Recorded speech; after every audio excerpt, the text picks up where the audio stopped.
Hi everybody, it's Joe Chaffee. I'm going to do a second video today because record high temperatures just have me so excited. But the new GFS has come in, and of course it's going to create some science fiction to some degree.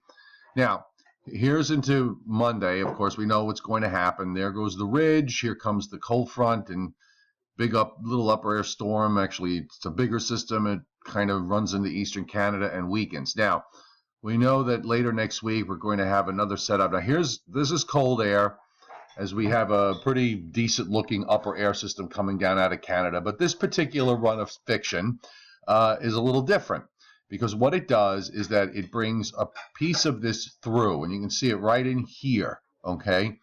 And it leaves back a stronger disturbance back through the Western Lakes. So then what that does as we go into next Saturday is that it drives southeastward and kind of sharpens a little bit. And as it moves on through, what's going to happen, and I'm going to jump to the surface map for this, and I'll pick a closer region so you can see. Now this is what it looks like by very early Sunday morning, 1 a.m. Sunday morning. The upper trough is already on the coast. I'll just back it up and you can see it a little better. But this is Friday, so we already have had a cold front come through, and you can see the ridge in the east gets flattened out, and we have basically a southwest flow, and now we have this disturbance on the backside that's coming around, and there it is. See how it drops in? Now we'll change this to the surface map that goes along with that, and it'll probably make a little more sense. But I'll back it up here now. What happens at the surface, if it would back up, there we go. Okay, so there's our cold front for Thursday. It's actually producing some showers with that, and then it goes by.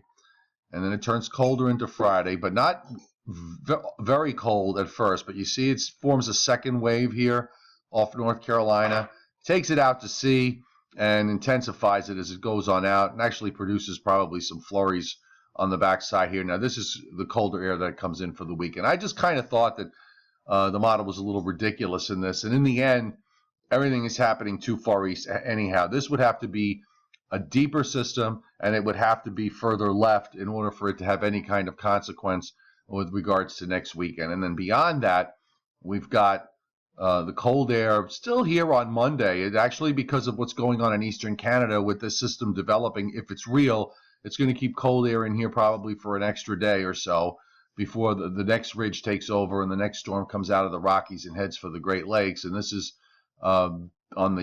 this is 1 o'clock in the morning on Christmas Eve.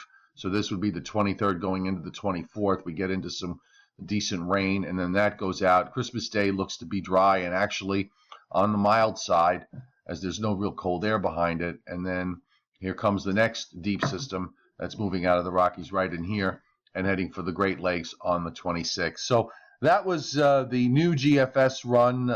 Regarding all of this to some degree with large skepticism. It really doesn't change the overall long-term picture anyway for the next couple of weeks, in that we still have an upper air that just does not look right. But we'll see what happens tonight. I'm sure it'll all take whatever's going on in here for later next week and just change the profile and make all of this just a non-event. But I thought it was kind of interesting to share it with you.